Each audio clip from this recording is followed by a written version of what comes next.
ahí puse, entonces arranqué con la grabación. Y bueno, nosotros hoy en realidad vamos a arrancar en este espacio sincrónico de las clases teóricas con la unidad 6, que en realidad, bueno, nos quedó un poco desfasada porque desde el punto de vista del contenido, los trabajos prácticos, ustedes la han estado trabajando ya, la estudiaron y de hecho la rindieron, entiendo, eh, justamente en el parcial. Así que bueno, vamos a buscar la manera de, en todo caso, de renovar la lectura, de hacerla dialogar con otros de los textos que están en la bibliografía para esta unidad, aunque eh, hay que decir, digamos que en el título mismo de la unidad está incluido el famoso capítulo 7 de la interpretación de los sueños, que es un capítulo eh, separado, es un capítulo, digamos, de una importancia tal que el nombre mismo queda ya como título incluso de la unidad del programa. Es en realidad una unidad conclusiva, vamos a decir, de toda esta primera parte del recorrido propuesto por el programa, ¿no? Nosotros arrancamos intentando seguir a Freud, ¿no? Desde su primer concepción teórica en relación a la defensa, pasamos por la cuestión del tropiezo del inconsciente, el descentramiento del sujeto que lo supone, el pasaje por el resto de las formaciones del inconsciente, y bueno, desde allí, cómo Freud finalmente arriba a el armado, la elaboración de este aparato psíquico, aparato anímico también lo llama, que vamos a ver cómo, ¿no? Es un aparato que funciona a deseo, dice la puntuación de la unidad. En todo caso, es un planteo metapsicológico el que está en juego para nosotros a partir de ahora. Eh, esta palabra, la metapsicología, supone para Freud que las explicaciones que él va a proponer van a intentar considerar simultáneamente tres puntos de vista, si ustedes quieren. Un primer punto de vista que él va a llamar tópico, ¿no? Tópico, la relación, digamos, de palabra etimológica, topos supone lugar, ¿no? Entonces lo que está en juego en la explicación son determinados lugares, determinadas instancias, también las va a llamar en el aparato psíquico. Un segundo punto de vista que es el dinámico, muy ligado a la noción de conflicto, Freud, ¿no? Por ejemplo, cuando hemos estado concibiendo el síntoma como resultado de una transacción, un arreglo, una formación de compromiso entre fuerzas en pugna, bueno, ahí ya estábamos haciendo jugar un punto de vista dinámico.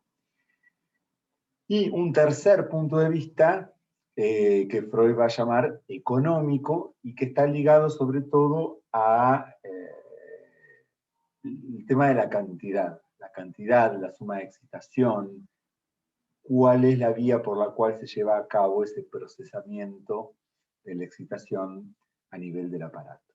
Pero bueno, son, insisto, tres puntos de vista, tópico, dinámico y económico, que cuando intervienen simultáneamente en la descripción y en la explicación de un proceso psíquico, Freud propone que se trata de una explicación metapsicológica. Esa es la síntesis por él propuesta. En realidad, si uno toma la obra de Freud, así más en su conjunto, en un sentido más amplio, hay varios escritos un poco posteriores, 1915 más o menos, está la represión, lo inconsciente, el complemento metapsicológico a la doctrina de los sueños, Bueno, son varios los escritos que están agrupados, se los conoce así como los escritos metapsicológicos. Había otros incluso que Freud se había propuesto hacer, que no llegaron a la luz o se perdieron, en escritos sobre la sublimación, por ejemplo, que Freud habría hecho en aquellos años y no se publicó. Es bastante frecuente referirse a todos esos trabajos como los trabajos de la metapsicología, pero bueno, el capítulo 7 de la interpretación de los sueños en particular, digamos, es el que inaugura, si ustedes quieren, esta perspectiva. ¿Les parece que arranquemos comentando, que retomemos un poco, no sé, díganme, porque a lo mejor ustedes prefieren hacerlo algo menos expositivo, más dialogal, en la medida que ustedes ya han leído el material, lo han estudiado? ¿Les parece que arranquemos un poco como, digamos, cuál es el apoyo que Freud encuentra? Hay una cuestión que a mí me parece importante. Si bien Freud plantea la cuestión del ordenamiento metapsicológico en la interpretación de los sueños y toma mucho respecto de la interpretación del fenómeno del sueño, en realidad la noción esta que él va a plantear no sirve solamente para explicar el sueño. En realidad es una noción que de alguna manera viene a fundamentar a nivel explicativo todo el recorrido previo. Es decir, que esta noción de aparato psíquico sirve para explicar los sueños, sí, pero también sirve para explicar la génesis de los síntomas, sirve para explicar el funcionamiento de los chistes y actos fallidos, y bueno, todo el resto de las formaciones del inconsciente. Eso a mí me parece un dato fundamental para que ustedes no pierdan de vista, porque es como un punto de confluencia, de culminación de todos los desarrollos previos, ¿sí? Pero bueno, efectivamente hay algunas particularidades de trabajo del sueño de las cuales Freud se sirve para teorizar, para explicar el funcionamiento del aparato psíquico. Una pregunta, Luis. Sí. Así dicho burdamente, de la misma forma que el sueño tiene como intención cumplir un deseo, dice que el síntoma neurótico también es el cumplimiento de un deseo. Absolutamente. ¿Cómo? Digamos, en el sentido donde, y en realidad todas las formaciones inconscientes, en mayor o menor medida, aparecen ligados a la dimensión del deseo, sobre todo lo que habíamos visto la última vez. ¿Se acuerdan que habíamos planteado la idea de la conexión con la dimensión de lo infantil a nivel del deseo? ¿Sí?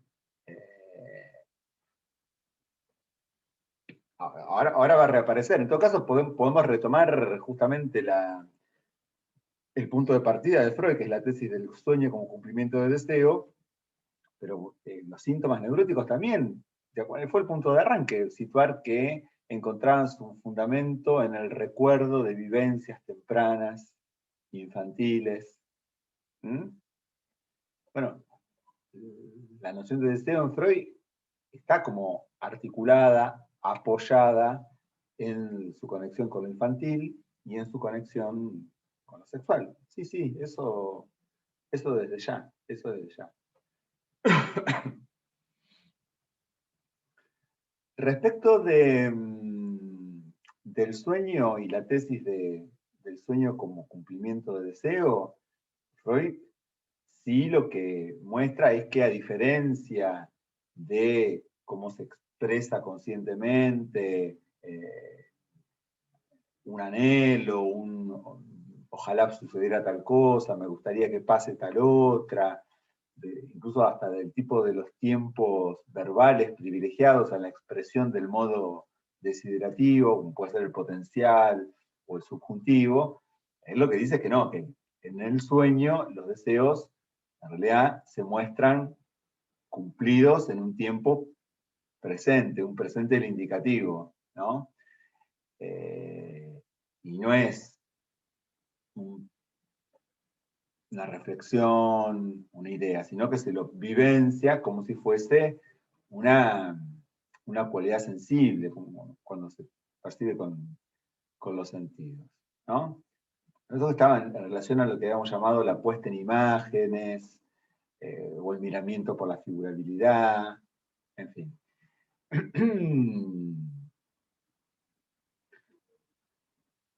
Si quieren, no sé, pasamos directamente a la manera en cómo empieza Freud a concebir este aparato psíquico que le va a dar al término inconsciente un cambio de estatuto. Nosotros hasta ahora, o arrancamos, si ustedes quieren, con una utilización de la expresión de este término, de lo inconsciente, en un sentido fundamentalmente descriptivo. Decíamos que era una mera cualidad, ¿no? Una propiedad de algunas representaciones. Y que esa cualidad en realidad dependía mucho de la magnitud del monto de afecto que le correspondía a esa representación. Que en la medida en que una representación estaba investida por un monto de afecto, accedía a la conciencia, ¿no? Y que lo propio, por ejemplo, de la defensa era que justamente divorciaba la representación del afecto y que entonces esa representación quedaba de alguna manera vaciada de la carga habitual y que por lo tanto no accedía a la conciencia, no era consciente, era un recuerdo inconsciente. Bueno, claro, en el punto, me siguen, hasta ahí es una noción, es un inconsciente meramente descriptivo, es si esa representación accede o no a la conciencia como tal, si tiene esa propiedad de ser consciente. Ahora, en el punto en que en tanto no consciente produce efectos, en particular produce efectos sintomáticos, ya ahí estamos en una perspectiva, en una mirada dinámica, porque introducimos la cuestión de los efectos. ¿Mm? Tengo una pregunta. Sí. Respecto a lo que preguntó Patricia, me confundí un poco porque entiendo que, o sea, el sueño, entiendo el cumplimiento del deseo en el sueño, pero no en el síntoma histérico. O sea, bueno, en el sueño sí pasa el desiderativo al indicativo, como se vive en presente, pero yo entendía que en los síntomas, o sea, ¿cuál sería el deseo en el síntoma histérico, por ejemplo? Y, por ejemplo, tomemos el caso del historial de Elizabeth, ¿no? ¿Cuándo eclosiona su neurosis? ¿Cuál es el episodio que Freud destaca como ocasionante de la enfermedad? ¿Era la muerte del padre? ¿O la muerte de la hermana y ese pensamiento con respecto al cuñado? ¿Y el pensamiento cuál era? Y que ahora que el cuñado estaba solo, ella podía casarse con él. Había en ella un deseo, ¿no? Y en realidad, en la escena 2 era la muerte de la hermana, pero en la escena 1 era el padre enfermo.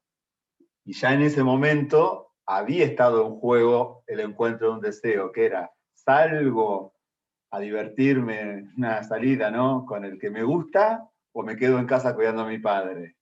Y acá, dice Freud, en ella estaba el deseo de encontrar un hombre tal como el de su hermana. No decía que fuera exactamente el cuñado, pero bueno, efectivamente ahora el cuñado había quedado libre. ¿Sí? Entonces, y frente a eso había operado la defensa. Entonces, en ese punto, ese no poder avanzar en la vida supone, claro, un conflicto, vamos a decir, en el cual el deseo está implicado. Lo que no tenemos, yo sí estoy de acuerdo con vos, lo que no tenemos aquí es la conexión con lo infantil. ¿Sí? Ahora, por ejemplo, tomemos el ejemplo del sueño que vimos al final de la otra clase de esta mujer que soñaba con las entradas del teatro, que se había apurado demasiado. ¿Se acuerdan? Que se comparaba con la amiga de la misma edad que finalmente había enganchado un buen candidato sin apurarse. Entonces, ¿se acuerdan? Bueno, el deseo, el sueño de alguna manera expresaba una rectificación de ese anhelo, pero Freud lo terminaba ligando a un deseo infantil que era el deseo de ir a ver. ¿Se acuerdan? Que aparecía como algo, decía muchas veces a los niños, el deseo de ir a ver eso que sucede en la habitación de los padres, eso que aparece ilustrado por tener permitido ir al teatro como una manera de decir lo voy a poder ver todo. Y en el fondo, ella, dice Freud, lo que le había pasado a esta joven es que había precipitado un matrimonio. Si vos querés. Bueno, ahí ya no estamos a nivel del sueño. Ahí estamos a nivel de la vida de la paciente, ¿no? Y de hecho ella ahora tenía como una contrariedad en ese punto. ¿Qué hago ahora que estoy casada con un tipo que no necesariamente me gusta tanto, ¿no? Pero respecto del cual me apuré? Uno podría quizás decir, es un síntoma. Por lo menos un conflicto hay ahí. Está arraigado en un deseo infantil. Este deseo de ir a ver, o este deseo de poder ir a ver todo. ¿Sí? Y enlazando ese relato que vos estás haciendo, ¿cómo el síntoma cumple el deseo? Eso es lo que no entiendo. A ver, no lo cumple, o sea, una parte lo realiza y una parte lo contraría. Entonces queda como una formación, porque no hace ni una cosa ni la otra. Ah, claro, no es que cumple un deseo 100%. Bueno, no, claro, el síntoma es como una formación de compromiso, pero lo incluye, vamos a decir, lo incluye. Pero lo incluye.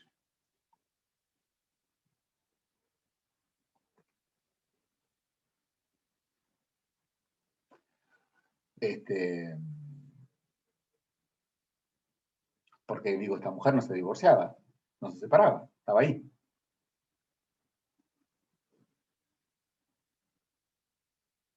Seguía. Quizás porque en otras épocas. También. además. De todas maneras, bueno, Buenas tardes. sí. Una consulta respecto a este tema. En ese caso, a pasar de, digamos, del peso de lo cultural, que tenía no divorciarse o no separarse, porque estaría mal visto seguramente, el deseo no era lo suficientemente fuerte como para poder lograr el objetivo de separarse. ¿Sería a nivel inconsciente? O sí, pero justamente, digamos, el mandato opresivo cultural contrarrestaba eso. Bien, pero cuando el deseo realmente es fuerte, por decirlo de alguna manera, no sé cómo será el término, ¿no se trasciende esas barreras culturales o lo que sea? Bueno, eras visto. Muchas veces es un trabajo, a llevar a cabo. Justamente lo que Freud, recuerdan ustedes, planteaba era que la relación con el deseo no era una relación armónica, sino que generaba un efecto de división, de contradicción, esto que Freud llamaba la relación del soñante con su deseo, ¿no? Que muchas veces es todo un trabajo lograr en un sujeto que logre consentir a su deseo. No es que porque el deseo es fuerte se va a imponer por su propio peso. Ok. Es como que implica como que reevaluar la relación del sujeto con su deseo y en ese punto decidir. Es como, cuando opera la defensa, se produce un rechazo. En todo caso, la técnica analítica lo que va a ver es si el sujeto puede o no revisar la posición que adoptó frente a eso. Si está en posición de hacer otra cosa. Por eso Freud lo plantea así, como una elección a rehacer, o como una segunda chance, una nueva oportunidad. Ok. Pero bueno, ahí es como un momento, en plural diría, como que en toda cura hay momentos de elección y de toma de decisión. Seguro. ¿Sí? Que no es que... Creo que es el primer, o sea, no sé si el primer paso es reconocer que hay un problema, después pedir la ayuda y cuando realmente esté resuelto, por decirlo de alguna manera, es dar ese paso, ¿no? Claro, muchas veces digamos que el tratamiento tiene como esas dos etapas. En todo caso, un primer movimiento de ver cuáles son las determinaciones incluso inconscientes en las cuales el sujeto está capturado, pero luego hay que ver qué hace con todo eso. Y ahí se resuelve más bien a nivel del acto. Uh-huh.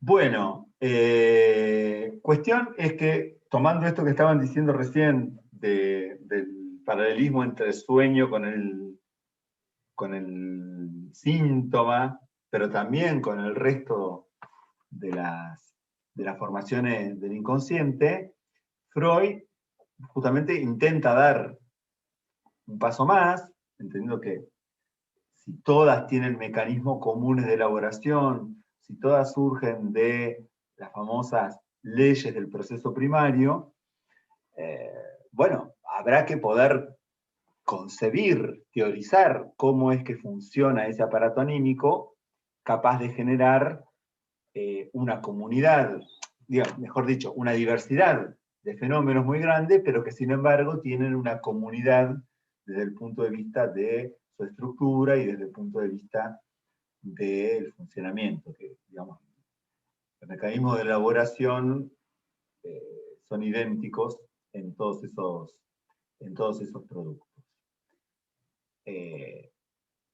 Freud, hay que ser honestos, él dice que tuvo que, entre comillas, hacerse psicólogo a la fuerza, que él no lo era, ¿no? Él era médico y era neurólogo, pero ninguna de las teorías psicológicas de la época le resultaba suficiente o le resultaba adecuada para, como teoría de la mente, quiero decir, como teoría del aparato psíquico, para dar cuenta de estos fenómenos que él estaba intentando explicar. Y que entonces no le quedó otra a él que inventar una nueva psicología, así lo dice. Que psicoanálisis finalmente terminó siendo una nueva psicología porque tuvo que crear una nueva teoría de lo psíquico. Pensemos que hasta ese momento la psicología era básicamente una psicología de conciencia y una psicología de las facultades, ¿sí? Una psicología académica, universitaria, era esa. Para empezar a pensar cómo estaría organizado este aparato psíquico, es que se vale un poco de esa idea que él cita de Fechner, ¿no? De que el escenario de los sueños es otro que el de la vida de representaciones de vigilia. Entonces empieza con esta idea de que se trata de otro escenario. ¿Mm?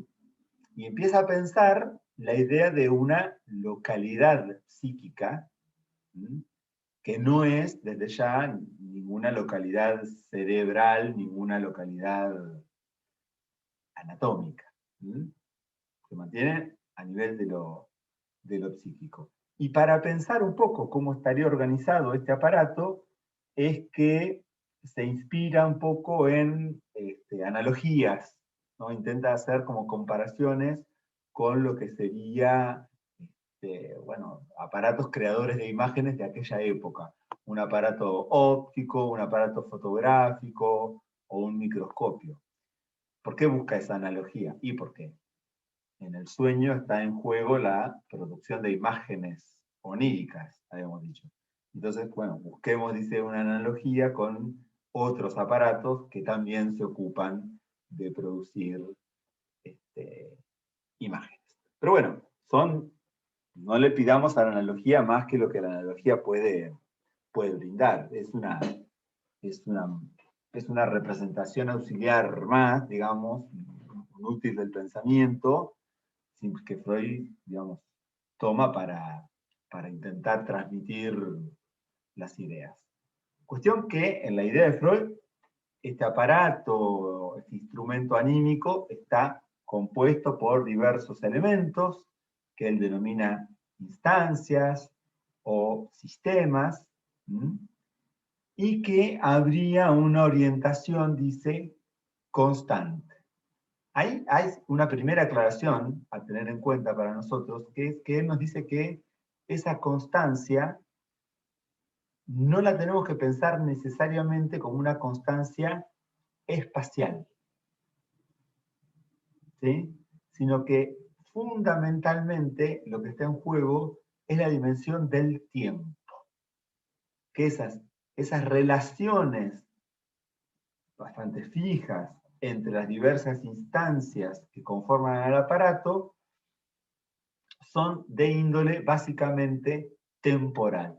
Eso está bueno, me parece, aclararlo, no perderlo de vista, para no quedarnos con una noción de lo psíquico muy pegada a la intuición, o lo que pudiera ser como una especialidad del espacio euclidiano, de la geometría, digamos, tradicional, y que entonces el aparato es como cuando lo dibujamos, ¿no? Las representaciones son siempre aproximadas, un intento de plasmar, ¿no?, en la hoja lo que podría ser la organización del aparato psíquico. Insisto, no hay que tomar tampoco los gráficos como si fuera así desde el punto de vista espacial. Lo que sí insiste Freud es el tema de la secuencia temporal, y eso sí, es constante, eso sí, ordena el planteo. Y tengo una pregunta, Luis, disculpa. Sí. Porque con respecto al ordenamiento metapsicológico, en el texto de la regresión, Sí. hay una parte donde Freud ubica una instancia, la instancia inconsciente desde el punto de vista tópico, dice que está detrás del preconsciente. Sí, dice detrás. Es verdad, es verdad. Es verdad, pero les diría que no se aferren a ese modo de expresión, porque si no, también es cierto que algo de esto ya habíamos dicho. ¿Se acuerdan cuando habíamos planteado el ordenamiento del material en la cadena asociativa y planteábamos la triple estratificación y ese supuesto objeto multidimensional? Y ahí mismo ya habíamos cuestionado un poco la idea de la superficie, de lo profundo, mostrando que en realidad era más conveniente salir de ese planteo, porque decíamos que en realidad la dimensión del inconsciente se la capturaba a partir de los dichos que estaban, de la superficie de los dichos, que había cierta puesta en continuidad entre la superficie y el interior, que no es una... Yo me adelanto, pero ya que está el tema lo menciono, digamos, porque si está el interés lo compartimos. Psicoanálisis posteriormente a Freud lo ha terminado resolviendo con la llamada topología.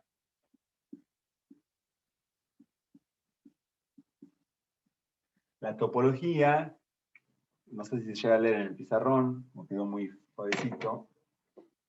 La topología es una rama de la matemática que se ocupa del topos, justamente del espacio, pero no en el sentido tradicional de la geometría euclidiana.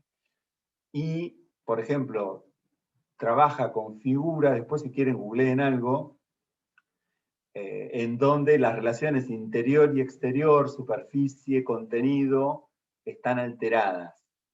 Por ejemplo, ¿escucharon hablar alguna vez de la banda de Moebius? A ver si yo logro buscar una imagen, se las comparto. Pero,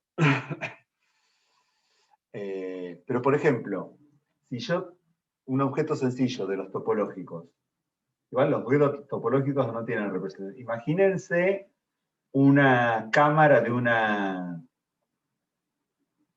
una bicicleta. O, no sé, una rosquilla de Homero Simpson. Las famosas donuts. No, imagínense, ¿no? Es un cuerpo cerrado con un agujero en su interior. Ahí ya usé la palabra interior. Sin embargo, esto que sería el punto más interno, ¿no? Si yo pongo una hormiguita caminando, llega tranquilamente, sin atravesar ninguna superficie, al punto más externo. Como que lo más interno está en continuidad con lo más externo, ¿no? No tengo que perforar nada, no hay corte.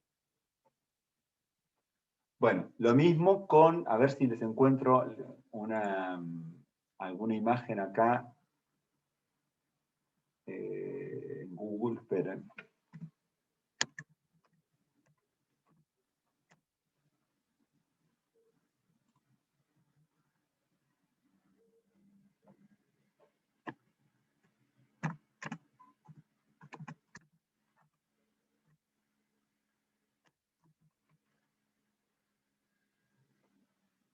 A ver acá.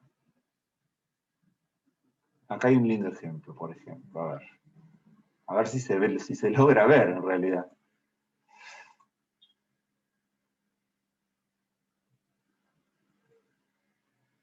A ver.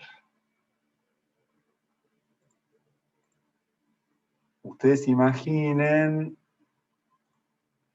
compartir. ¿La ven ahí? Imagínense una tira de papel que en vez de ser un anillo, yo le hago una torsión. ¿Sí? Y entonces yo empiezo a recorrer por la superficie, voy por acá, voy por acá, voy por acá, sigo por adentro, entre comillas, doy la vuelta, no paro, no paro, no paro, paso por acá, ahora sigo por la cara exterior, y cuando termino por la cara exterior, vuelvo al punto de partida. Entonces pasé por adentro y por afuera, sin solución de continuidad, no hubo ningún corte. ¿Me explico? Bueno, la espacialidad del inconsciente, el psicoanálisis contemporáneo tiende a pensarla con ese tipo de relaciones. No de continente y contenido, interior y exterior, superficie y profundo, sino más bien en una puesta en continuidad. Por eso yo insisto que, pero fíjese que para hacer esto yo necesito la secuencia del recorrido, la secuencia temporal. Pero bueno, te concedo esto que decís vos del detrás, y que Freud muchas veces utiliza algunas expresiones que pueden inducir a pensarlo en estos términos. Bueno, de hecho la materia nuestra, en el viejo plan de estudio, no se llamaba teoría psicoanalítica, se llamaba psicología profunda. Después se lo terminaron cambiando el nombre. Después se lo terminaron cambiando. A esta supuesta psicología profunda, porque bueno, había quedado justamente un poco fuera de tiempo respecto de los desarrollos posteriores del psicoanálisis. Bueno, ¿cómo es que intenta empezar a pensar Freud el modelo, el esquema de este aparato psíquico? Y bueno, con lo que él conoce, la verdad es esa, él es neurólogo y él conoce muy bien lo que podemos llamar el par estímulo-respuesta. Vieron que el sistema nervioso central tiene nervios sensitivos, que reciben los estímulos, y después, una vez que salen del cerebro, todos los nervios, las vías efectoras. Y efectivamente, él empieza a concebir el aparato psíquico en función del par estímulo-respuesta. Sabemos también nosotros que hay otras doctrinas psicológicas que también se inspiran en ese modelo. En particular, ¿cuál? El llamado conductismo, ¿no es cierto? Que es posterior a Freud, si uno lo piensa igual, pero que surgió como una reacción a la vieja y querida psicología de conciencia. El conductismo que dijo, bueno, nunca nadie... Tuvo como dos periodos de conductismo. Un periodo de conductismo metodológico que dijo, bueno, no es que la mente no exista, pero no se la puede estudiar objetivamente, y sí tenemos los estímulos y la respuesta. Después hubo un periodo de un conductismo más negacionista, si quieren, o ontológico, directamente negó la existencia de lo psíquico. Hasta inicios de vuelta de mediados del siglo XX, donde en Estados Unidos redescubrieron que la mente existía y apareció el cognitivismo, ¿no? Planteando esta idea de que entre el estímulo y la respuesta, bueno, habría algo, un sistema psíquico encargado del procesamiento de la información. O sea, vuelve a suponer una teoría de la mente, que el conductismo había borrado. Bueno, Freud no. Freud, si uno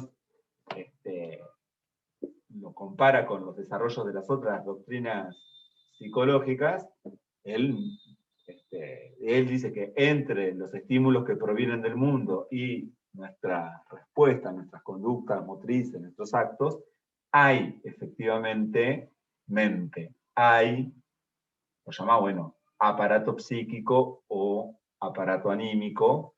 En todo caso, para nosotros es tratar de ver cuáles son las diferencias con los otros modelos explicativos de la psicología, ¿sí?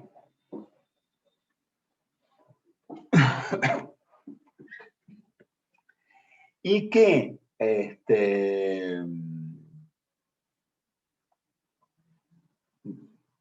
en ese modelo tiene un extremo o un polo, si ustedes quieren, sensorial barra perceptivo. Ahora vamos en todo caso a aclarar un poco esa distinción. Y en el otro extremo, el de las respuestas, el polo efectivamente motor. ¿Qué es lo que hay que aclarar respecto de lo sensorial barra perceptivo? Que cuando decimos sensorial, nos referimos básicamente a la estimulación física, al estímulo físico, ya sea interno o externo, pero es el estímulo puramente físico. Mientras que cuando pasamos de la sensación a la percepción, ahí ya estamos a nivel del fenómeno psíquico. Cuando decimos percepción, eso ya supone cierto ordenamiento, cierta organización psíquica de un estímulo puramente físico o sensorial. ¿Está? En realidad, a nivel psíquico, el dato exclusivamente sensorial queda perdido, queda por fuera. Lo que tenemos nosotros son nuestras percepciones del mundo. Y, dato interesante, lo que dice Freud es que de esas percepciones del mundo que nos llegan, va quedando una marca, va quedando un registro, va quedando una, ¿cómo lo llama? Huella mnémica. M-N-E, mnémica, huella mnémica. Cuando dice huella mnémica, va a estar en juego la cuestión de la memoria, ¿sí? Son marcas, dice que son alteraciones permanentes que quedan en el sistema, en los elementos. Y que, bueno, justamente esa función que se encarga de relacionar las distintas huellas mnémicas entre sí es lo que nosotros conocemos como la función psicológica de la memoria. Ahí Freud ubica una suerte de relación de exclusión entre lo que es la percepción. ¿Les parece ya que borre estímulo-respuesta y directamente pongo polo perceptivo, polo motor? Polo perceptivo y polo motor. Y el aparato psíquico en el medio. ¿Qué? Estoy quedando sin fibrón, qué mal. Polo perceptivo, polo motor. Y de esto van quedando sistemas de huellas, de representaciones que se asocian entre sí. Lo que él plantea es que el polo perceptivo, como tal,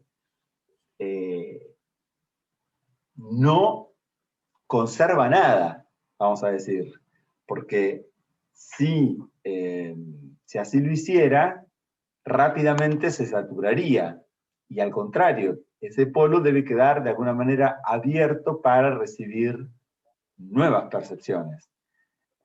Las marcas quedan en un sistema, en el siguiente, en el primer sistema temporalmente, digamos, una vez que esa marca deja la suma de excitación, y una marca es alojada en el sistema subsiguiente. Las comparaciones que Freud trae para que podamos imaginar cómo funciona eso nos han quedado, la verdad, un poco fuera de nuestra referencia cultural cotidiana.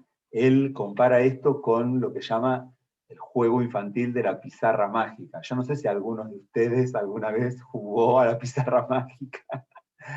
Así, bueno. No, pará. Era esta maquinita que tenían un... No era eso, pero me acuerdo cuando era chico había unas cosas así que tenían un borde de plástico, unas láminas raras que tenías como un Como lápiz. un imán. No. Sí, que salían los cositos, salían los dibujitos. Corrías así. la manijita y borrabas. Sí, era Se como... borraba, bueno. Era Sí. la versión Existen todavía porque mis hijos lo tienen. ¿Lo siguen usando? Bueno, era como la versión más moderna del juego viejo. Había que levantar directamente una hojita, ¿sí? que limpiara. Era como una lámina de radiografía que se apoyaba sobre otra cosa, se dibujaba en eso, pues se levantaba. Fíjate qué grande que soy yo, que en mi época no había, mis hijas jugaban a eso, y mis nietos. Así bueno, se han ido ayornando. Pero igual, digamos, si no, ya los más tecnológicos recordarán que al principio, por lo menos los primeros celulares, tenían muy poca memoria. Y que entonces había que estar vaciándolos todo el tiempo, porque si no, no te entraban los mensajitos, ¿no? Decía insuficiente memoria en el aparato. 128 mensajes me entraban, me acuerdo nada más. ¿Cómo? 128 mensajes me acuerdo que me entraban. Nada más. Bueno, ahí tenés un modelo así de un aparato que tiene una capacidad reducida de almacenamiento en la entrada. Entonces, si vos querías seguir recibiendo, tenías que borrar eso. Bueno, un poco, o agregarle una memoria externa y transferir todos los datos a esa memoria externa. Bueno, hoy de última lo hacemos llevándolos directamente a la nube, le dicen, ¿no es cierto? Que no deja de ser una manera de mantener libre la memoria para seguir operando, el acceso, ¿no? Bueno, un poco esa es la idea de Freud del aparato psíquico, que el polo perceptivo tiene que permanecer abierto, receptivo a nuevas estimulaciones, y que las huellas se almacenan en los sistemas subsiguientes. Bueno, a ver qué han puesto en el chat. Epic Analysis. Bueno,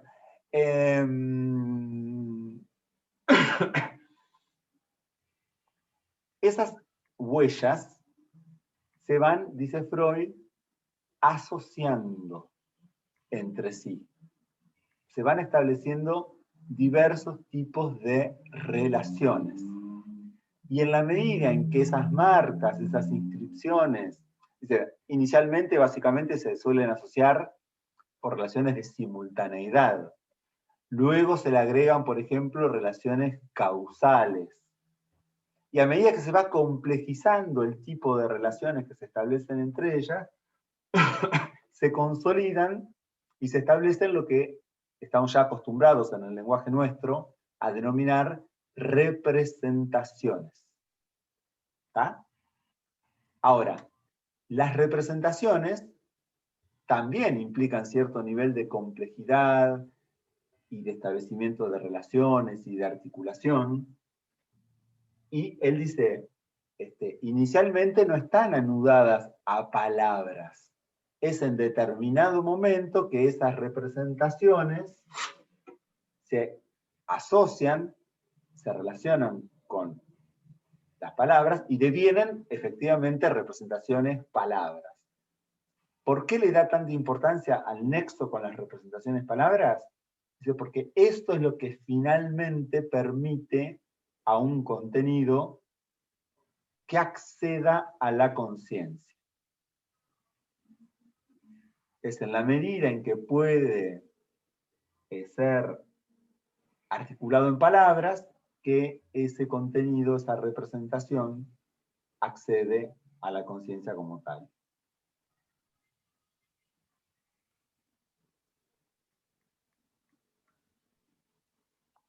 Y él va pensando, si ustedes quieren, que esas marcas que quedan en el aparato anímico de los estímulos provenientes de lo perceptivo, van sufriendo periódicamente reorganizaciones, retranscripciones, reformulaciones.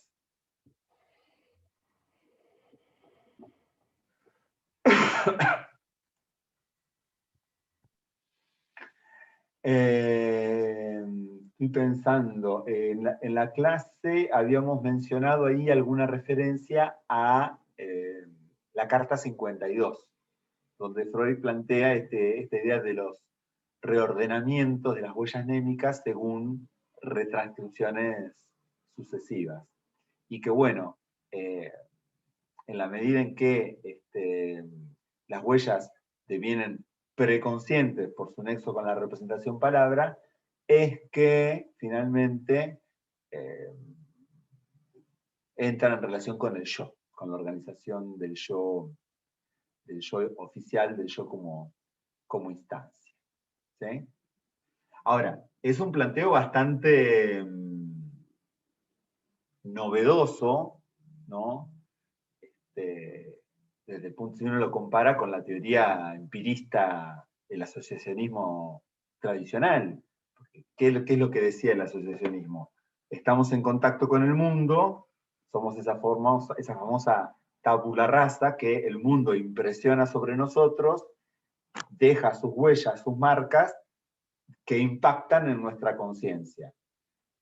Ahí Freud dice, bueno, no, es verdad, están los estímulos del mundo, dejan su marca, pero la posibilidad de que eso impacte a la conciencia no está dada de entrada, no está garantizada. Y efectivamente, digamos, toda representación, toda huella, toda marca, comienza siendo básicamente inconsciente. Digo, como para, por ejemplo, asociar con lo que habíamos dicho del caso Emma. ¿Se acuerdan que decíamos, cuando hablábamos del recuerdo de la escena más vieja en el tiempo, la de los 8 años, que era un recuerdo inconsciente, ¿no? Que no accedía a la conciencia como tal, pero que seguía siendo un recuerdo? Bueno, acá está esta idea de que hay marcas, representaciones, recuerdos, que no necesariamente acceden a la conciencia. La conciencia, más bien, está ubicada mucho más cerca del extremo motor del aparato.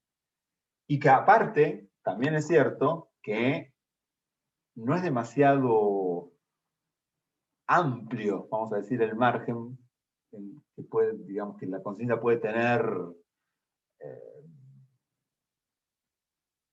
en sí, digamos, retener en la conciencia. De hecho, es un pasaje bastante estrecho. ¿Cuántas cosas puede, más allá de que después vienen todas las discusiones, si es igual en mujeres que en varones, si hay cerebros multitasking o no, ¿no? Pero más allá de esas discusiones, de todas maneras, si vos llenás de cosas la conciencia, en algún momento algo se te cae, algo se te pierde. No se puede estar en todos lados todo el tiempo consciente y atento del todo, ¿no es cierto? Entonces, esta idea de que, al revés, hay datos y que en general la posibilidad del recuerdo que accede a la conciencia lo logra a partir de cierta pérdida del carácter vívido de lo que fue la experiencia, ¿no es cierto? Y de hecho no es lo mismo experimentar algo que recordarlo después. ¿Mm? En fin.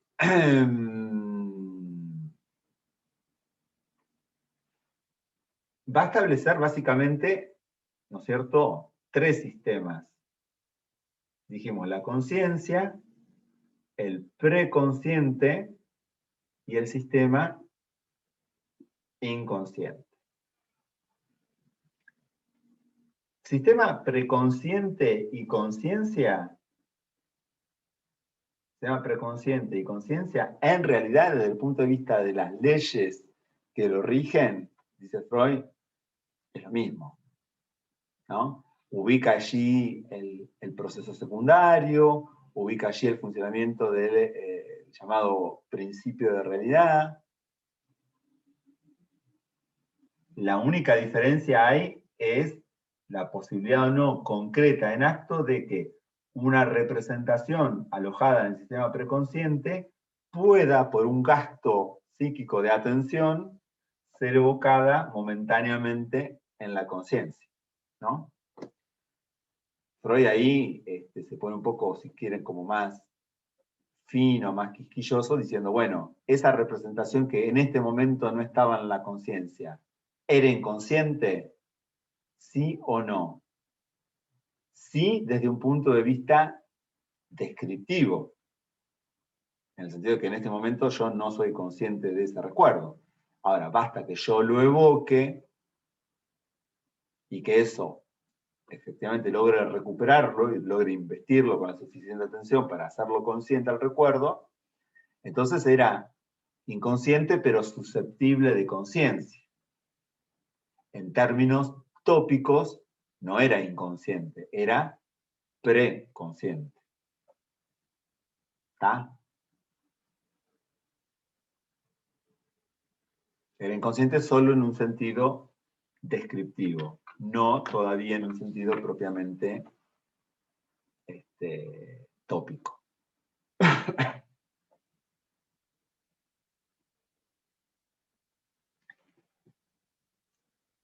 Y esta diferencia, esa pequeña barrera entre preconsciente y consciente, se logra traspasar con mayor facilidad.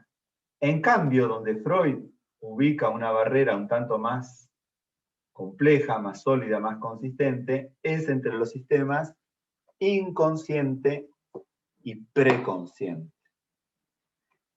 En este texto, ¿no?, dedicado a la cuestión de los sueños, habla sobre todo de la famosa censura onírica, de la censura onírica, ¿no?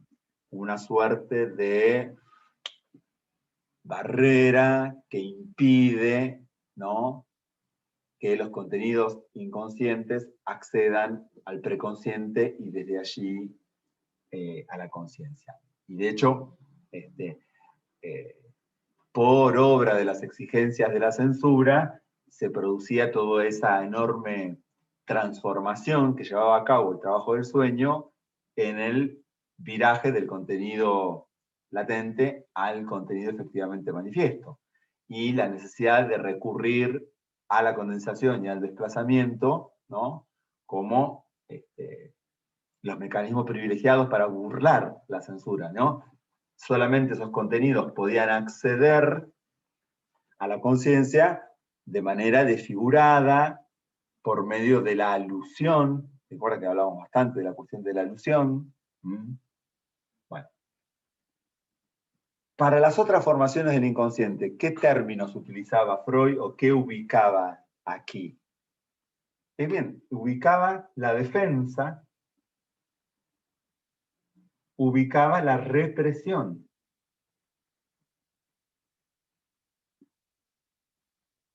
¿Sí? ¿Me siguen en esto? Porque por ahí en el capítulo 7 no está dicho igual esta idea de que podemos hacer equivaler la censura para los sueños con lo que a nivel de los síntomas y del resto de la formación del inconsciente ubicaba en términos de represión y de defensa.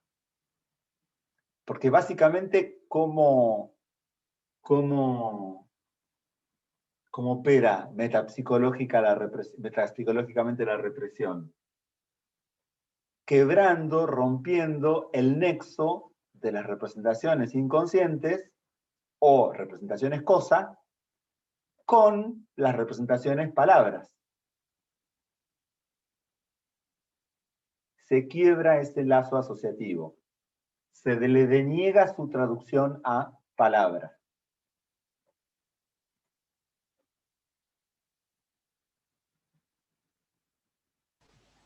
¿Y a qué llamas representación cosa? Bueno, representación cosa implica, nosotros dijimos que del dato perceptivo quedaban marcas, huellas, y que esas huellas se iban asociando en función de distintas relaciones cada vez más complejas. Bueno, un primer modo, si vos querés, ya complejo de organización de esas huellas, es lo que Freud denomina la representación cosa. Yo te voy a decir algo, voy a poner una serie de palabritas en alemán.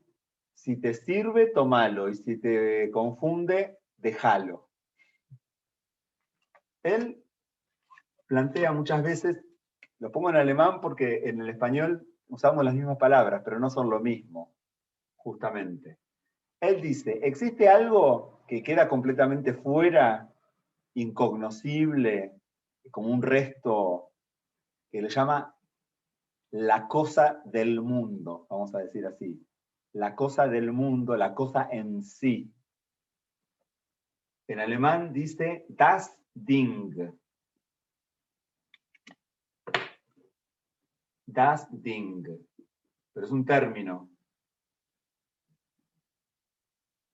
Estoy muy enojado que no me andan las tintas, chicos.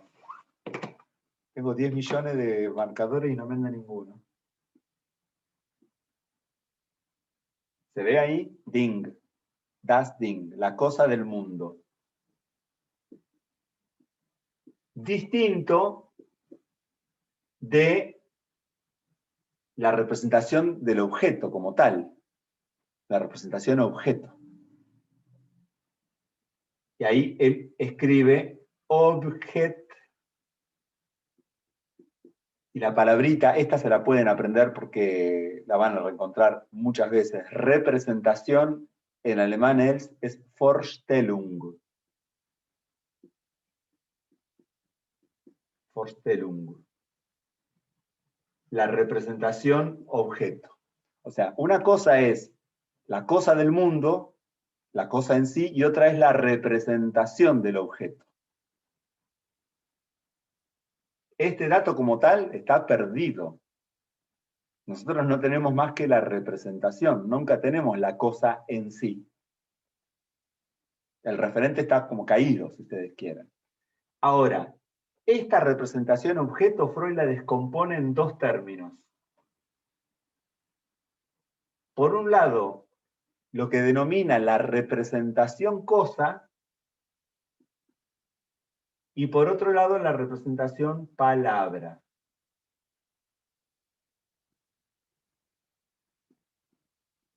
A esto, cuando dice cosa, ya no dice Ding, dice Sache, Sage Vorstellung, y para palabra dice Wort, Vorstellung.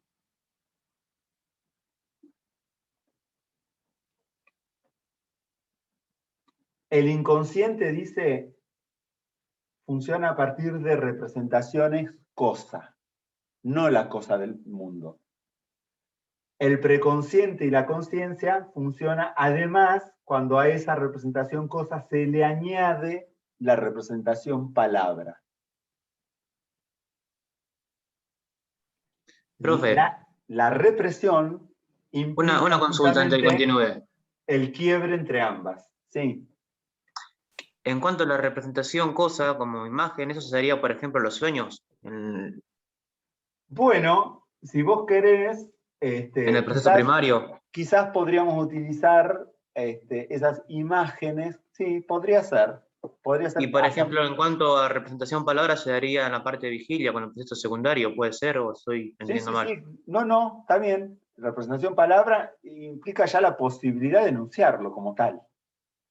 Y ahí se sirve también de la realidad, puede ser. ¿Qué implicaba para Freud la terapia analítica en su intento de hacer consciente lo inconsciente? Implicaba poner en palabras. Es decir, no hay manera de que el contenido acceda a la conciencia, sino se lo puede poner en palabras.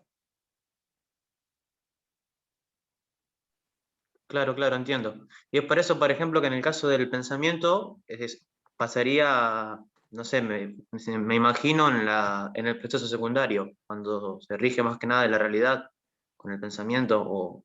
No, me mareé, repetime. Claro, por ejemplo, en cuanto a que ponga en palabras, para poder, esa representación en palabras, para poder acceder a la conciencia, yo eso no sé por qué lo vinculo más con la parte, digamos, en vigilia del sujeto, con el proceso secundario. Está bien. Bueno, sí, está bien. Está bien, porque está ligado finalmente a la conciencia y al yo, sí. Claro, por eso me refería. En todo caso, después podemos discutir qué es lo que pasa en el sueño, porque hay una realidad, que es que alguien sueña en imágenes, ¿no? Y el soñante tiene una peculiar forma de conciencia onírica, si vos querés. Porque eso termina percutiendo a la conciencia, ¿no? Porque después lo recuerda. Desfigurado, restos, pero algo pasa a la conciencia, de esa imagen. Claro. Es como si algo pasaría como pensamiento después cuando el sujeto cuenta del contenido, digamos, el contenido del sueño. Claro, contenido manifiesto, sí, eso. Bueno, no sé, Patricia, si con esto la embarré o aclaró. Sí, se me aclaró bastante. Lo que no puedo copiar son las palabras en alemán para después retenerlas porque no. Y a ver, miren, voy a tratar de ponerlas en el chat. Eso te iba a decir, justo lo escribí. Que pongas las palabras en el chat. Lo que llama la cosa del mundo, él pone así, das Ding. Y después pone la representación, igual chicos, chequéenlo porque mi alemán es autodidacta, no piensen que es alemán. La representación objeto le llama Objektvorstellung o algo así. La representación objeto se subdivide en representación cosa, que sería Sagevorstellung, y la representación palabra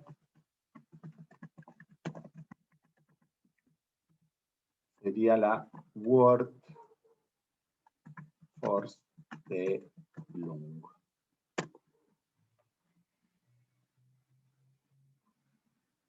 Y efectivamente la represión supone que se le deniega la traducción a palabra.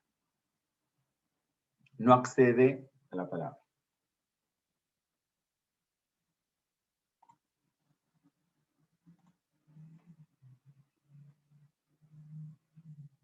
Entendiendo que esa retranscripción provocaría un desprendimiento mayor de desplazar. Por ejemplo, es interesante lo que dice Freud respecto de cuánto o no son modificables algunos rasgos de carácter por el tratamiento analítico, ¿no? Porque en principio el tratamiento analítico, parte del síntoma, apunta a modificar eso que ha emergido en la vida del sujeto como una molestia, como un cuerpo extraño en la cual no se reconoce, digamos, ¿no? Esto no soy yo, esto me lo quiero sacar de encima, esto no me gusta, no tiene nada que ver conmigo. Sin embargo, existen los llamados rasgos de carácter, en los cuales no funcionan como síntomas, digamos, porque funcionan más bien al estilo de, bueno, yo soy así, yo vengo con esto en mí funciona de esta manera, yo me reconozco en esto, yo soy así. Y dice Freud, en esos casos tenemos bastante más dificultadas las posibilidades de producir modificaciones, y dice Freud que esos rasgos del carácter suelen estar apoyados en esas huellas némicas que no advienen nunca a la conciencia como tal, de los cuales les está denegado su nexo con las representaciones palabras. Pero bueno, en todo caso lo importante es que Freud nos está planteando con este sistema inconsciente la idea de que hay una especie de memoria inconsciente, una memoria desconocida, ese famoso saber no sabido, ¿no? Hay un registro de huellas, pero del cual nosotros no disponemos voluntariamente, o que hay recuerdos que como tal no puedo recordar, pero que sin embargo, por ejemplo, como vimos en el ejemplo del olvido de nombres propios, pueden aparecer formaciones sustitutivas en lugar de, como vimos con Botticelli y Boltraffio. Bueno, les puedo compartir acá cómo lo termina. ¿Dónde está? Brevemente, un instante nomás, pero para que lo tengan, para que lo refresquen. Nosotros pusimos en el teórico la figura 3, ¿no? Donde arma entonces el ingreso de la estimulación por el polo perceptivo, la salida por el polo motor, asociado a esto a la conciencia, estos sistemas de huellas némicas con retranscripciones sucesivas, y bueno, finalmente el armado del sistema inconsciente, preconsciente y conciencia. ¿Sí? Bien. ¿Cómo es que entonces los contenidos inconscientes logran emerger? ¿Cómo logran atravesar esa barrera de la censura? Siempre indirectamente. Nunca es por una vía directa. Siempre está en juego la alusión, la sustitución, los medios de figuración indirecto, todos esos mecanismos de elaboración que figuran cuando estudiamos las formaciones del inconsciente. Todo eso que Freud le dio tanta importancia en la técnica del chiste, ¿sí? Bueno, el elemento sustituido, ¿no? Lo que sería el inconsciente genuino, como tal, no emerge.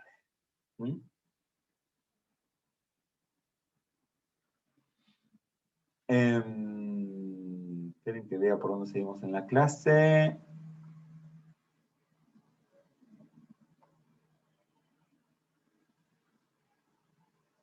Esto ya lo mencionamos.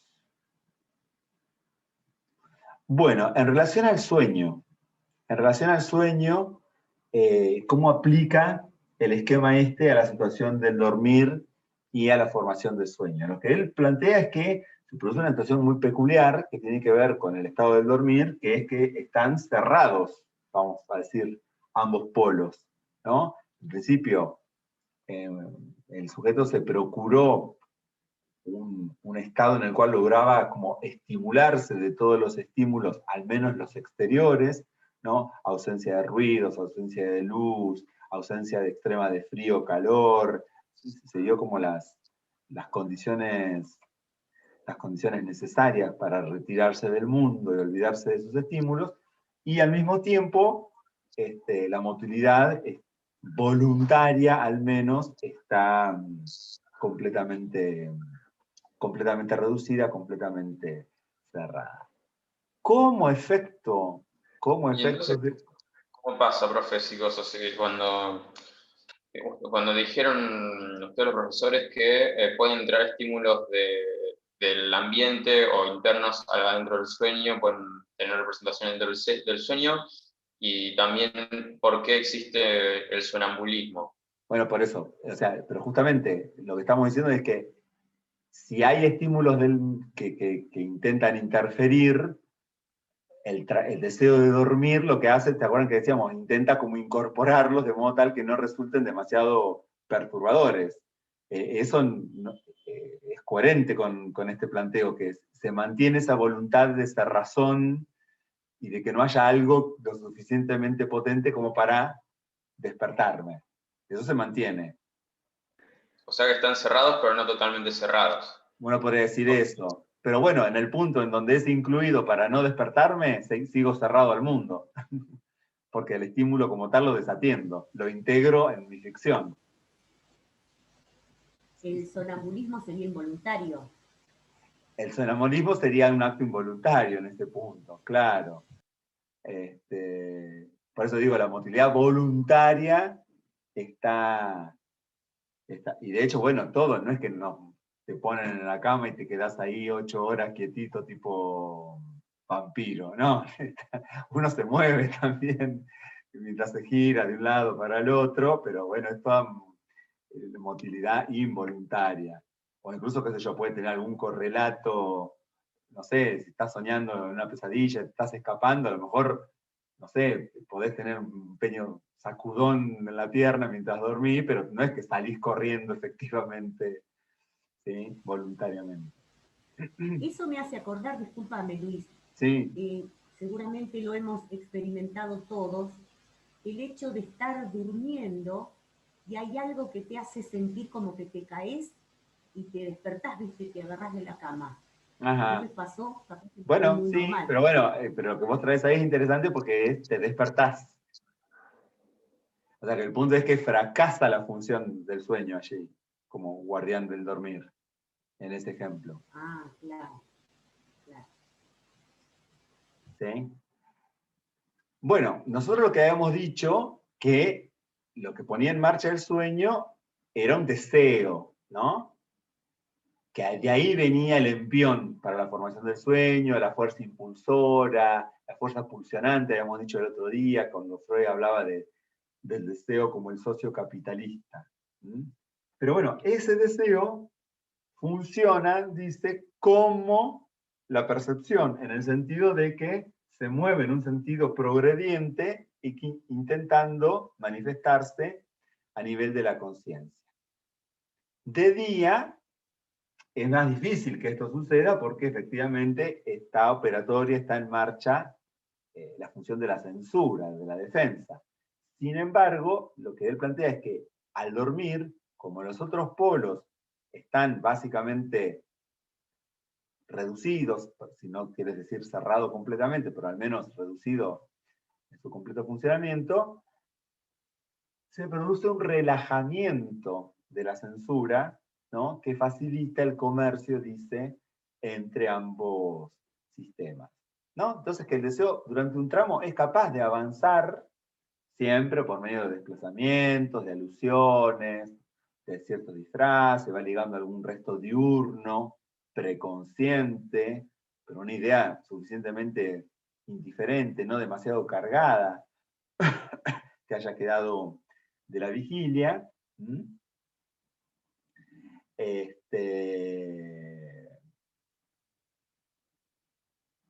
La cuestión es que, dice Freud, algo sucede que no logra impactar en la conciencia del modo tradicional, vamos a decir, en el punto en que el acceso a la motilidad está cerrado.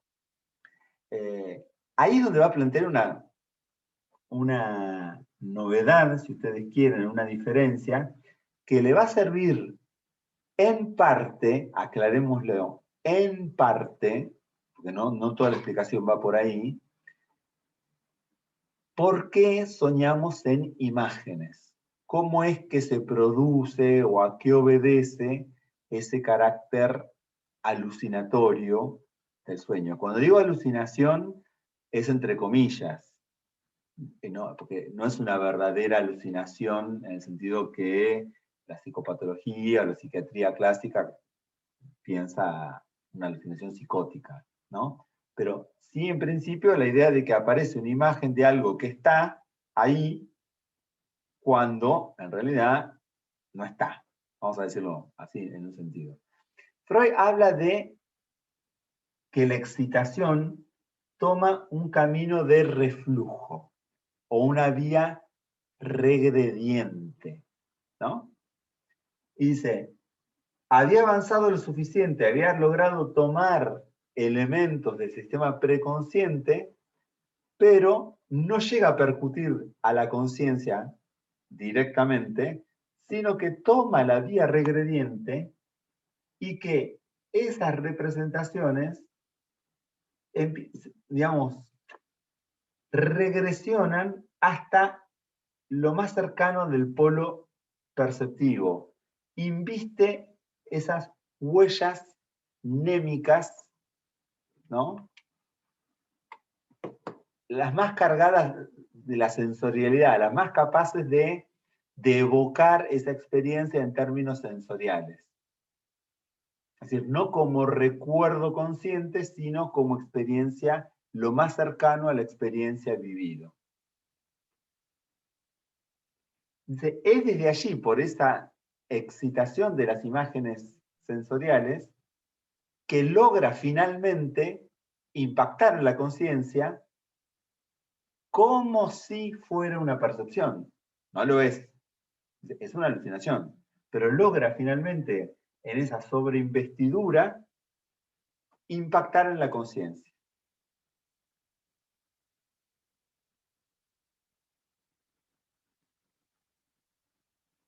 Ahora, cuando toma esas huellas némicas, esas imágenes sensoriales, dice Freud que hay allí también otras huellas, otras marcas que han quedado fijadas, vamos a decir allí, y que son marcas infantiles.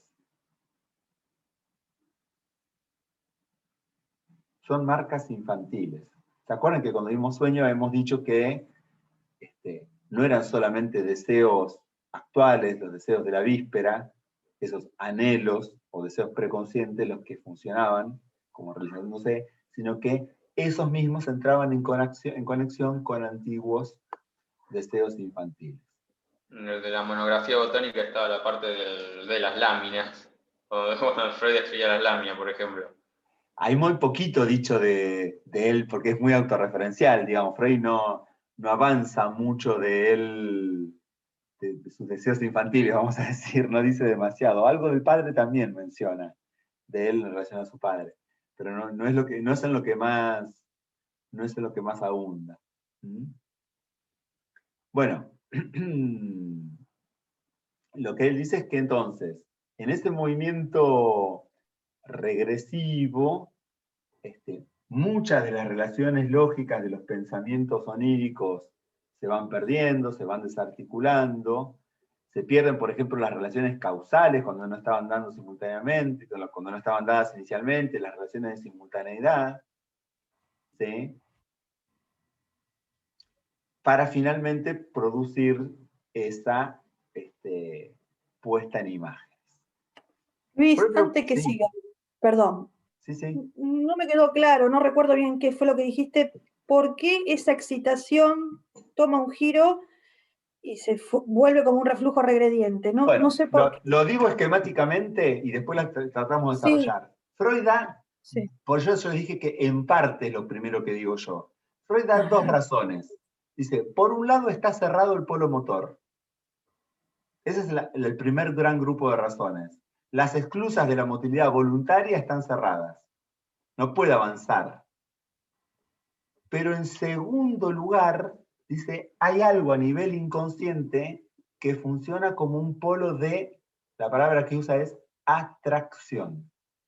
Hay algo desde lo inconsciente que atrae. Ajá.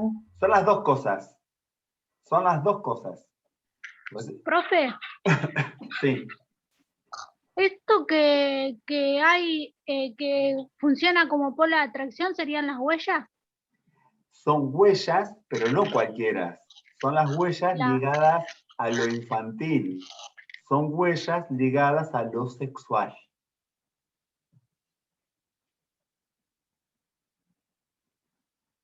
Esperen que me voy a hacer un mate porque tengo la garganta medio seca.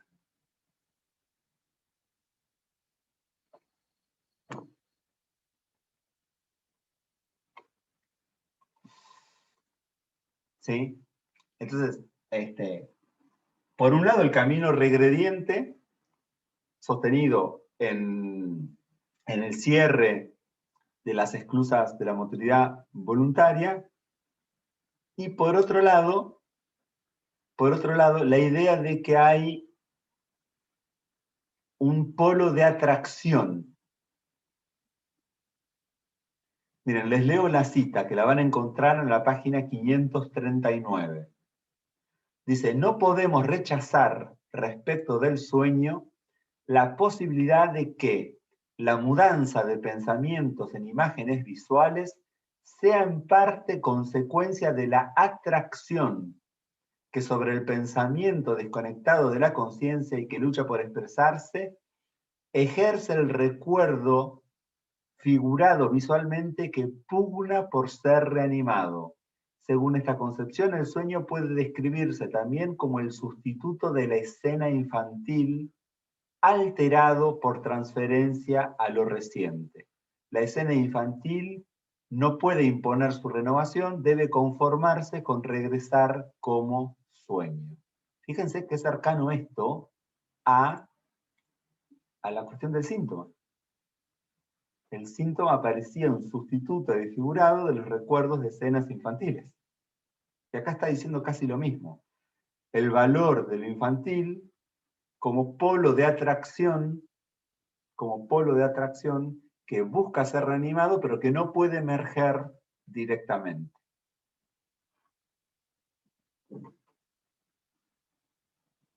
Sino enlazándose con los contenidos actuales.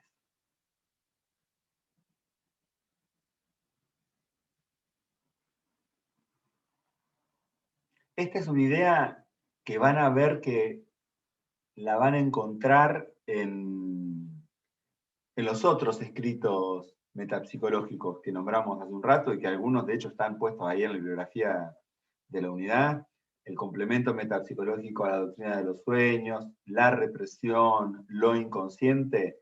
Bueno, ahí Freud claramente va a plantear, quizás donde más clarito lo diga es en lo inconsciente, pero en la represión también. En el texto de la represión, ¿no? Porque acá nosotros tenemos el esquema, vamos a decir, funcionando, pero vamos a decir como en un aparato psíquico, pero ya está constituido como tal. Ahora, ¿ustedes se acuerdan que Freud decía que los sueños de niños no tenían tanta desfiguración, a diferencia de los sueños de adultos? ¿Por qué? Porque la censura como tal no estaba suficientemente instalada. ¿No? Bueno. Entonces Freud en determinado momento se hace la pregunta, bueno, ¿cómo se instala la represión? ¿Cómo es que se produce la represión? Y él va a plantear una distinción. Yo les invito a que lo lean y lo relean al texto. Los textos de la metapsicología, les aviso, no son fáciles. Le van a tener que dar unas cuantas vueltitas al texto, en todo caso iremos volviendo. Freud va a plantear la hipótesis de una represión primordial o una represión primaria, eso según las traducciones.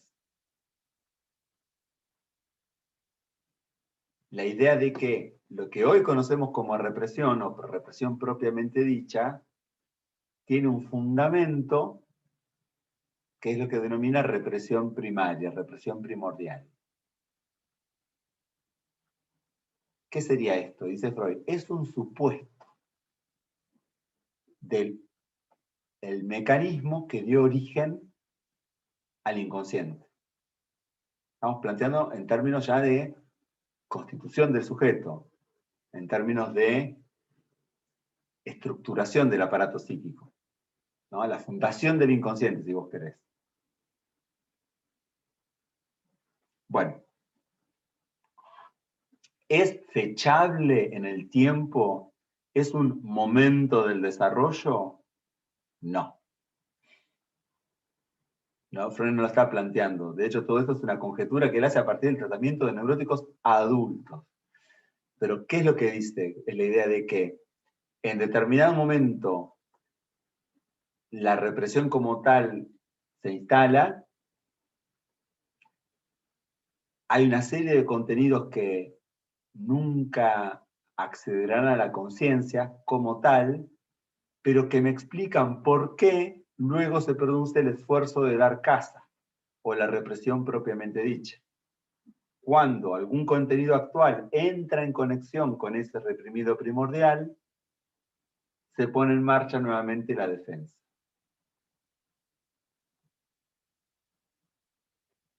El contenido, el núcleo de lo reprimido primordial, nuevamente dice esto, funciona como un polo de atracción.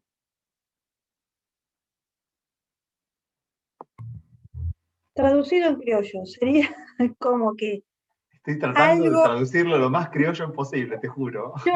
a ver, la mía es criolla, la tuya claramente no. Digo, que hay algo que me relacionado a eso que está inconsciente, que me muestra la actualidad o lo que fuere, que lo trae, digamos, que lo despierta o que sería algo así. ¿Me explico? Él dice, porque hoy, ¿no? Tomemos de vuelta el ejemplo de hace un rato, de Elizabeth von R. Tenemos hoy, ¿no? Ella era consciente, si vos querés, en su momento, de que cómo me gustaría un hombre así para mi vida, y que se le antepone el pensamiento del cuñado al momento en que la hermana muere, ¿no? Y dice Freud, pero lo rechaza inmediatamente, eso no puede ser. Así que ese deseo deja de ser consciente, entre comillas, reprimido. Ok, ¿No? ahí va. Sí. Ahora, ¿por qué? Y él dice, eso no puede ser solo reprimido porque el yo dice que no. Eso no puede ser solo reprimido porque la conciencia está cerrada a. Ok. Dice, tiene que haber Tiene que haber algo otra cosa. también Ahora entendí. que viene del tiempo primordial De la funciona infancia. como una especie de polo de atracción, como un imán, si vos querés.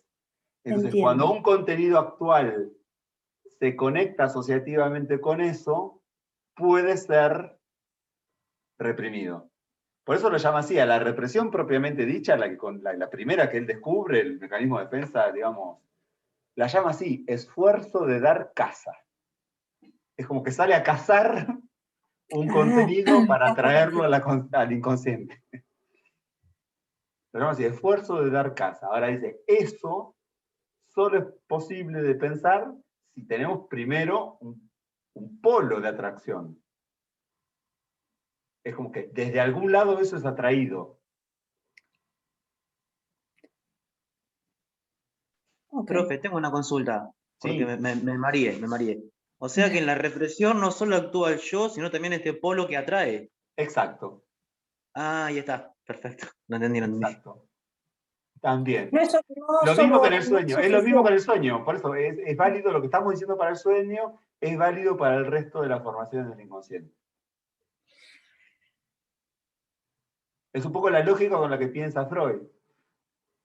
Cuando leamos más adelante Introducción del Narcisismo, algo parecido vamos a encontrarnos. Va a decir, bueno, tenemos algunas conductas que parecen la recreación de un estado, bueno, lo llama narcisismo, no importa, dice. Ahora, ¿cómo es que vuelve ahí el tipo? Dice, si vuelve ahí es porque alguna vez ya estuvo. Tenemos que suponer que tuvo que haber existido primero un estado. Bueno, acá es bastante parecido, en el sentido de decir, tenemos que suponer que hay un núcleo del inconsciente, un reprimido primordial, que funciona como un polo de atracción de las represiones posteriores.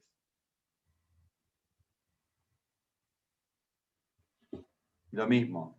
¿Es fechable? ¿Es un momento de desarrollo? En este momento no lo plantea así. Lo plantea como una hipótesis necesaria, como un supuesto. Luis. Sí.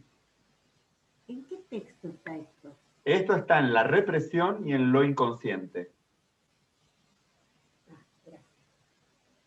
Ahora, esos textos, les hago una aclaración. Les hago una aclaración de esos textos. Cuando los lean, si los leen ahora, no se embarullen con todo lo que dice respecto de la pulsión. Porque acá todavía Freud no introdujo nada de la pulsión en lo que hasta ahora nosotros venimos leyendo. Y estos textos son de 1915, cuando él ya produjo bastante desarrollos en relación a la pulsión. ¿Sí? O sea que si lo leen ahora, déjenlo caer. O simplemente retengan la parte donde él señala la idea de una represión primaria, represión primordial, y un polo de atracción. ¿Y este texto está en la unidad 6? Sí. Ah. Sí. Está lo inconsciente, la represión y formulaciones sobre los dos principios del acaecer psíquico. Eso lo vamos a ver la semana que viene. Y después tienen como ampliatoria el complemento metapsicológico y la carta 52.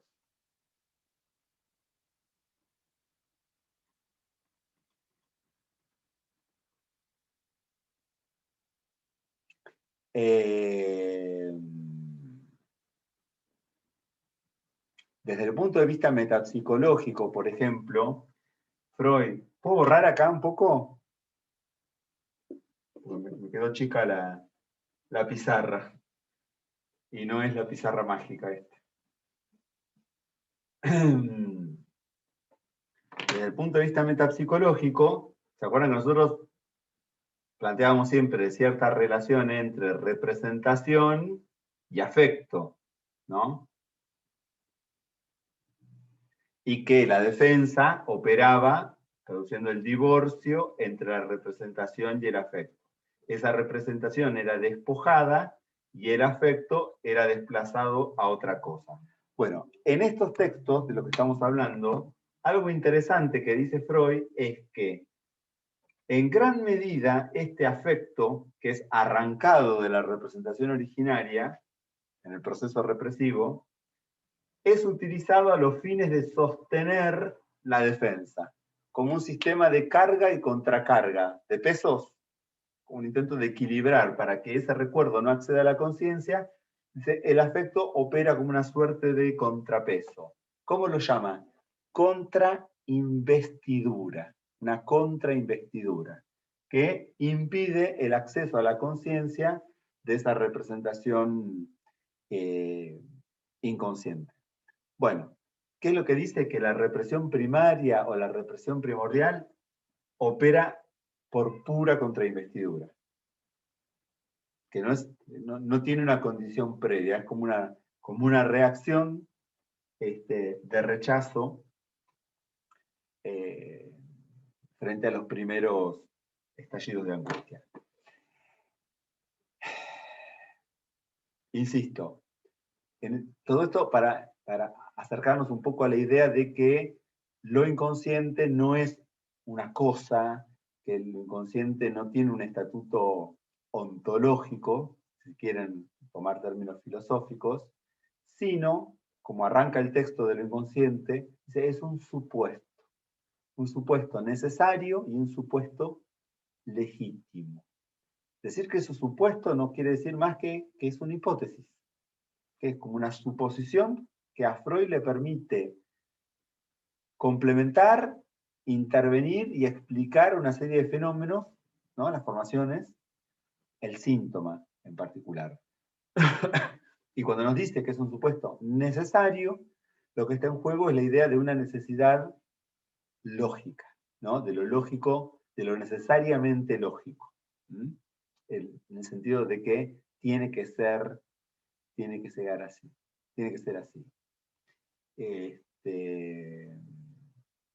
Y entonces me parece que también nos ayuda a desprendernos de ciertas acepciones por ahí populares o más románticas del inconsciente en términos de lo irracional, lo imprevisible, lo que no está sometido a ningún tipo de leyes. No, al contrario, Freud lo que intenta con las leyes del proceso primario es avanzar en el establecimiento de una legalidad específica del inconsciente. ¿Sí?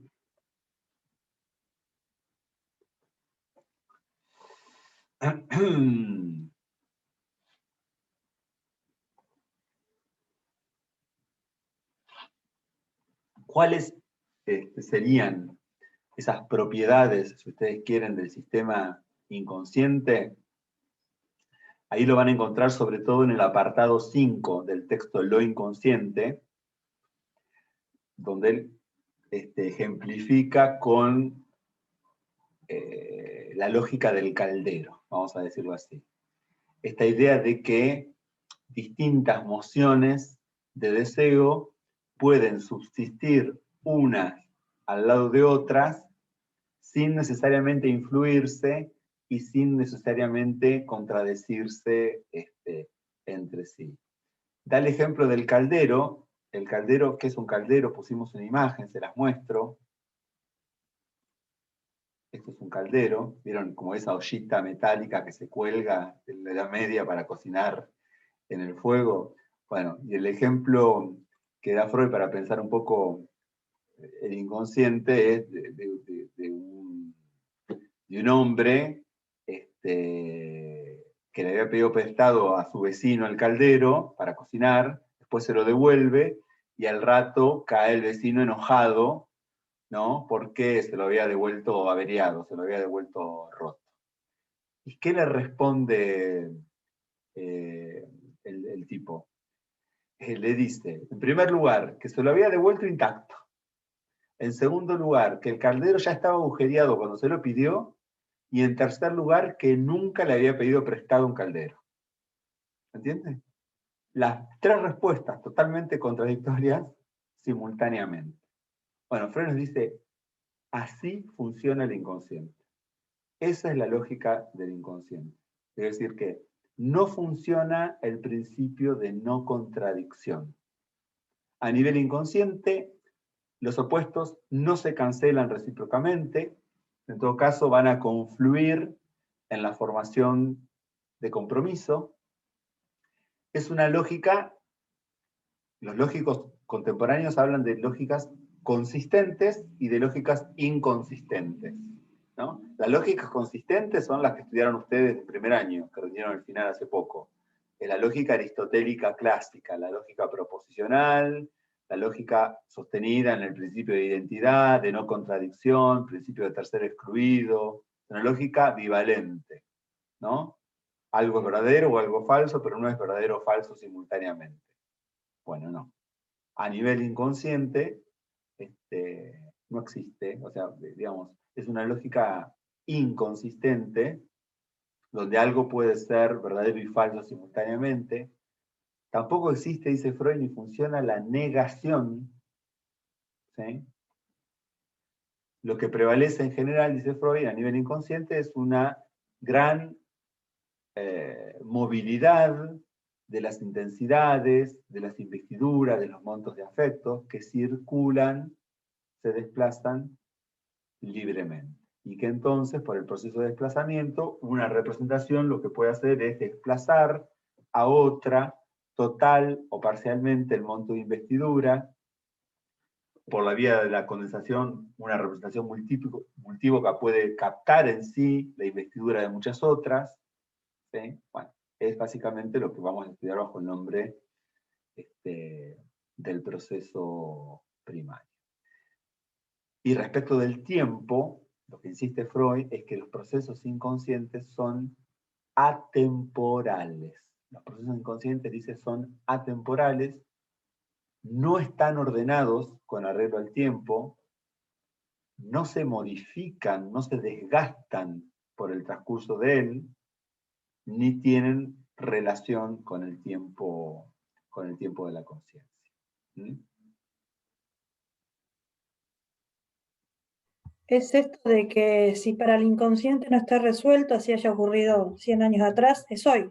Es hoy, tal cual. Es más, lo que vimos en el manuscrito K y en el ejemplo de Emma, que era que una representación infantil era capaz de incluso desprender mayor monto de displacer hoy que el que tuvo en su momento.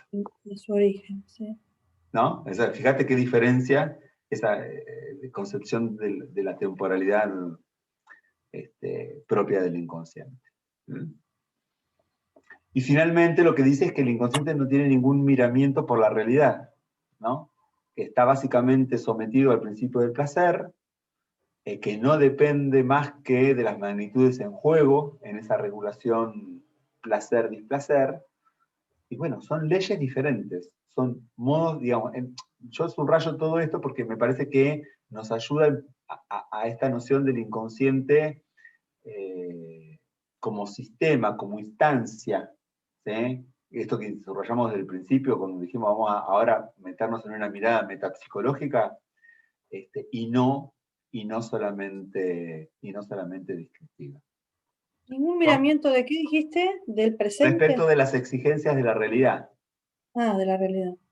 La semana que viene, cuando veamos los dos principios del acaecer psíquico, vamos a introducir esta polaridad entre el principio de placer y principio de realidad. Pero en principio, por ahora quedémonos con esta idea de que el sistema inconsciente está regido por las leyes del proceso primario, por el principio de placer. Y lo que está en juego entonces es la carga, transferencia, desplazamiento de las magnitudes de excitación, y de acuerdo a leyes completamente diferentes que las que nos rigen a nivel consciente.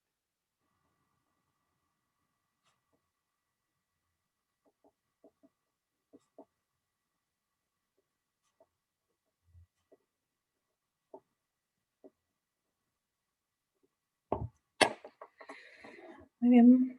Bien.